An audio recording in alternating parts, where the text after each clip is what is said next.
There's a book going viral right now, The Let Them Theory by Mel Robbins. And honestly, it's one of the most biblical things I've heard from a secular culture in a long time. The idea is simple. Let them leave. Let them choose differently. Let them reveal who they are. Stop trying to convince, control, or change anyone. And here's what I know. Most divorced Christian women don't actually know how to do that. Not in a way that keeps their heart open to God, but closed to what harms them. Some women shut down completely. Some overgive, overattach, and overfunction. Both responses come from the same place, a heart that has been unprotected, unpartnered, and unhealed. Today, we're going to fix that. Hey friend, welcome to Beyond Believing. I am your host, Katie Ann, certified life coach, single mom of 5, and a woman of God called to walk alongside divorced Christian women rebuilding their lives with Him. This is part 2 of our Becoming the Bride of Christ series. Last week, in part 1, we talked about how a godly woman learns to suffer with God, not alone, and how that suffering becomes the first stage of her preparation. Today, we take the next step in the journey, how the bride prepares by guarding her heart, not hardening it. And if you're doing this work in real time and want help applying these biblical principles to your healing, your boundaries, and your identity, I have limited spots available in Selah Healing. The link is in the show notes. Let's get into it. Today, I'm going to show you 3 things. First, how to identify when something or someone has become an idol in your heart, even when you didn't mean for it to. Second, why a woman of God carries herself like the North Atlantic Sea, not a little beach town, and what that actually means for your relationships. And third, the Ruth model, how to be confident in your identity without chasing or shutting down, and why that's magnetic to godly men. By the end of this episode, you're going to understand why your greatest protection isn't building walls. It's spiritual preparation that comes from knowing who you are in Christ. Let's start with a message I got a few weeks ago. A few weeks ago, I got this message from a woman in my DMs. She said, Katie, I thought I was over him, but then I saw he was dating someone new and I completely spiraled. All I could think was, why her and not me? What's wrong with me? Was anything we had actually real? And here's what I realized. She wasn't really asking how to protect herself from men. She was asking, how do I protect myself from myself? Maybe that's your question too. How do I trust again without being naive? How do I stay open without getting hurt? How do I know if I've made someone, or even the idea of someone, an idol in my heart? How do I trust myself not to repeat this experience? Friend, this is exactly what we're going to unpack today. There is a difference between protection and hardness, and understanding that difference changes everything. Here's what I know. A woman can't prepare to become the bride if her heart is unguarded, unmanaged, or pulled in a dozen different emotional directions. This is the moment where God invites you to reorder your inner world, not by shutting down, but by learning what your heart was designed to hold and what it was never meant to carry. So number 1, recognizing idols and what it really means to guard your heart. Guarding your heart isn't about building walls. It's about building wisdom. It's learning the difference between vulnerability with God and vulnerability with people who haven't yet earned access to your heart. I started digging into this by going back to some of my favorite resources, books like Captivating and Wild at Heart by John and Stacey Eldridge, and a story on a podcast John Bevere shared about his courtship with his wife, Lisa. He said that during their dating season, he made a conscious choice to surrender his free will to God's sovereign will regarding choosing a wife. He didn't want Lisa to become an idol in his heart and pull him out of alignment with God. In a different episode, they told the story of a woman who knew a man wasn't God's best for her, but she just couldn't let him go. She realized she had made him the idol of her heart instead of God. Listen, in Selah Healing, this is one of the things I teach my clients to identify. Where has someone or something taken God's place in your heart? Because here's the delicate balance. You can deeply desire partnership. You can hope for a godly man. You can even be actively dating, but he cannot become the source of your identity. When anyone or anything becomes the idol of your heart, God is no longer first. And God is clear. He is a jealous God. Anything that takes his place will eventually separate you from him. Let me give you a little thought reframe here. Instead of telling yourself, if I just find the right man, I'll finally feel whole and complete. Now, this creates suffering because you're making a human responsible for your identity and sense of purpose. You're looking for a person to do what only God can do. And you're setting both yourself and him up for failure. An alternate thought that keeps God as the source of your identity and purpose is, I am already whole in Christ. A godly man is a partner in my purpose, not the source of it. Colossians 2:10 says, you have been given fullness in Christ. Philippians 4:19 reminds you, my God will meet all your needs. You were created as a helper and partner, as reminded in Genesis 2:18, not as someone incomplete without a man. The result, you stop looking for a man to rescue you and you start looking for a man who can partner with the woman God is already making you. I had a client in Selah. We'll call her Jennifer. She said, I want to work on myself so I can attract a godly man. And when I asked her why, she said, because I don't want to be alone forever. I said, what are you telling yourself being alone means about you? She paused and then realized, I'm just avoiding being with myself. That was her breakthrough. Not a new strategy, but a new awareness. This is the deep work we do in Selah, identifying the hidden agreements in your heart and surrendering them to God. Here's what I know. A guarded heart is a discerning heart, not an armored one. And a discerning heart is one of the first signs that the bride is preparing herself. Number 2, you are a woman, not a girl. The North Atlantic Sea. Now, let's clarify something that confuses a lot of women. Guarding is intentional. Hardening is reactionary. Guarding creates space for God, while hardening pushes everyone, including God, away. Here's what God reminded me as I was processing all of this. There's a certain level of respect you hold for yourself when God is the idol of your heart. And when God is the source and center, you understand that he has a purpose, an identity, and a mission for you. And here's the truth I need you to hear. You are a woman, not a girl.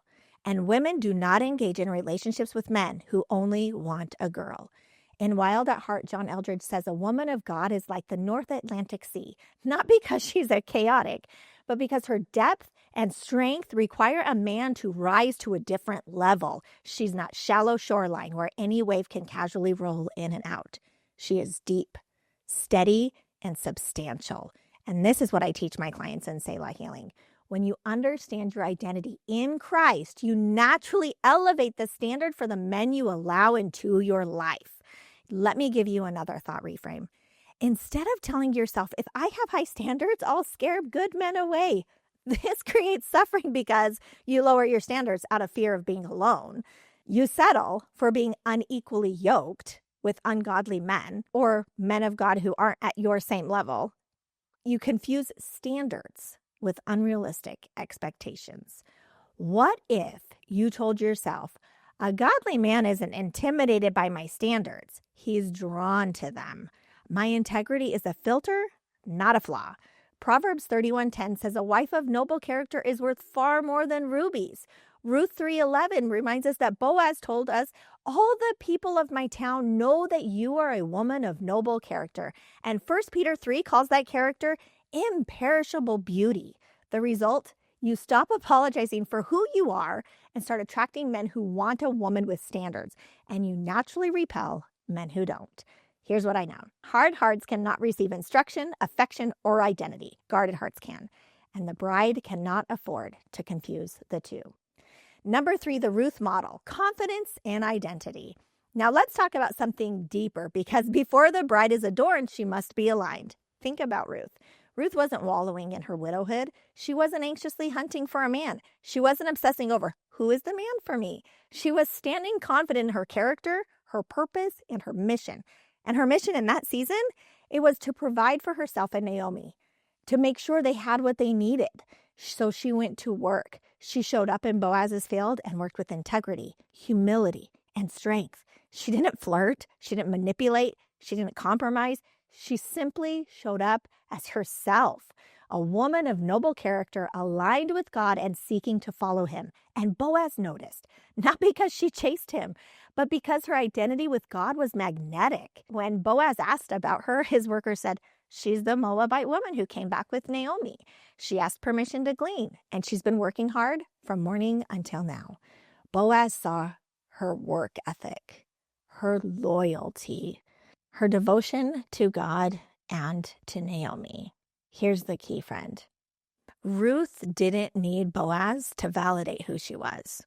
She was already whole, already living on her mission, already confident in God. And a real man of God, a Boaz-type man, isn't attracted to desperation, constant self-doubt, chaos, or a hardened, shut down heart. He is drawn to a woman who knows who she is in God. Friend, this is the transformation that happens in Selah Healing. Women come to me feeling desperate, anxious, shut down, or performing, and we rebuild their identity from the ground up. Not so they can get a man, but so they can become the woman God created them to be. When a woman walks in confidence with her God, she becomes magnetic, not manipulative, confident, not arrogant, soft, not weak. That is Ruth. That is godly womanhood. That is what I help women cultivate. Here's what I know. Idols don't always look sinful. Sometimes they look like comfort, control, protection, or a relationship you hope works out. But anything that steals your focus from God steals your preparation as his bride. So how do you actually return your heart to where it belongs? Straighten your crown. Remind yourself who put it there. Remind yourself of his power, his love, his gifts, his identity in you, that you are his. You have power and influence, but you cannot use it if you don't understand it. That's why your identity has to be rooted in Christ and his word, not in who stays or leaves. Last week, we talked about cleansing, learning to suffer with God. This week is about clearing, removing what no longer belongs. Next week is about adorning, preparing your heart to become the bride. This is where the let them theory becomes deeply biblical. Let them leap. Let them choose differently. Let them reveal who they are. Stop trying to convince anyone of your worth. Here's what I know. If a man has let you go, it isn't a statement about your worth. It's a statement about his readiness and his path. Let me give you one final thought reframe. Instead of telling yourself, if he doesn't choose me, it means something is wrong with me. What if you told yourself, his choice reveals his readiness and his path, not my value. God is protecting me and preparing me. Proverbs 19:21 says, "Many are the plans in a person's heart, but it is the Lord's purpose that prevails." And Romans 8:28 reminds us that God works all things together for his good. And Isaiah 55 says, his ways are higher than ours. The result, you stop taking his choices personally. You start seeing his exit as God's protection and provision for your future. Okay, my friend. So what do you do with all of this? How do you apply it this week? Here are 3 action steps.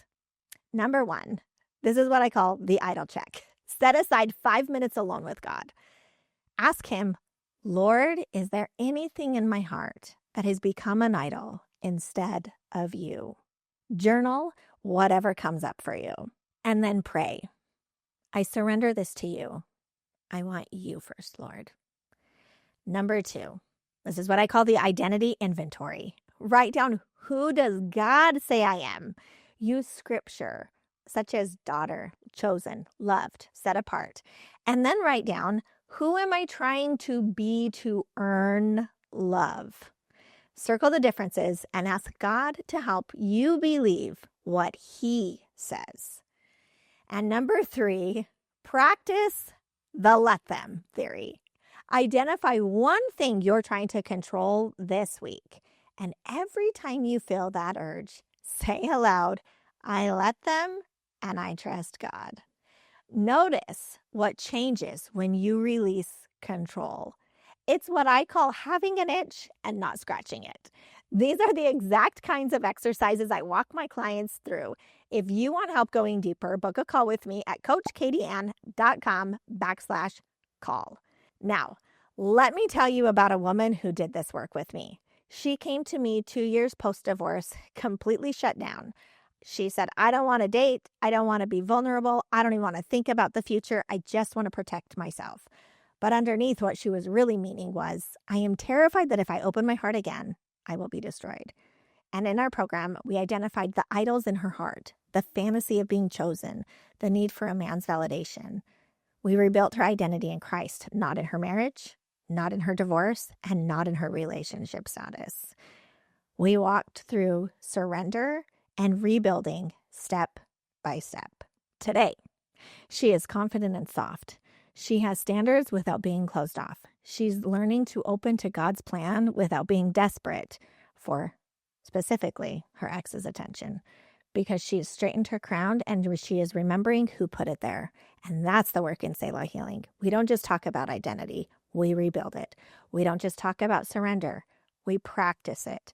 We don't just quote scripture, we apply it to your life in real time, to your ex, to your patterns, to your idols, to your fears, to your heart, and to your future. Here's the truth. The woman God created you to be isn't out of reach. You just need someone to help you see her clearly and walk you back to her. If you're tired of hardening your heart to protect yourself, if you're done chasing men or shutting them out, if you're ready to become the confident, identity-rooted, God-centered woman who attracts godly love instead of forcing it, book a free discovery call with me. Head to coachkatieann.com/call or click the link in my show notes. I have limited spots because I pour into each woman fully. This is private, personalized, deep spiritual work. The question is, are you ready to straighten your crown? Book your call. Let's talk. Before we close, I want to share something with you. Isaiah 61:2 says, God has anointed us to proclaim the year of the Lord's favor. And I believe 2026 is your year of the Lord's favor. Not because you'll finally get it together, but because his favor is already on you. And this is the year you learn to walk in it. So I created the Year of the Lord's Favor, a 2026 devotional journey. Each week, you will get from me a short reading from Isaiah, a 2-minute video from me with a promise from God and a simple coaching tool, a reflection question, and a prayer to align your heart with his. And it's completely free for the month of December only. Check the link in my show notes to sign up. My friend, if today's episode challenged you, I want you to sit with this question. What if I truly, fully didn't want control? Not, I should let go. Not, I'll try to surrender. But what if I genuinely didn't want to force, convince, or control anything that isn't from God? Remember, you are a woman of God, not a girl. Your standards don't scare godly men, they attract them. His choices reveal his path, not your worth. You carry yourself differently when you understand your identity in him. The right man, if that's God's plan for you, will be drawn to the healed, whole, surrendered, identity-rooted woman walking in confidence with her God. Until next time, stand tall, straighten your crown, and remember whose you are. Have a great week, friends. All right, friend, you don't have to guard your heart by hardening it. If today's message showed you where you've made someone or something an idol, that's the Spirit working. Don't ignore it. Book your call at coachkatieann.com/call. Let's talk about Selah Healing and how to rebuild your identity in Christ. If you're not already subscribed to Beyond Believing, hit that subscribe button. And if this resonated with you, please share it with another woman who needs to hear this today. You can find me on TikTok and YouTube. All the links are in the show notes. Don't forget to sign up for the Year of the Lord's Favor devotional. Thanks for listening to Beyond Believing.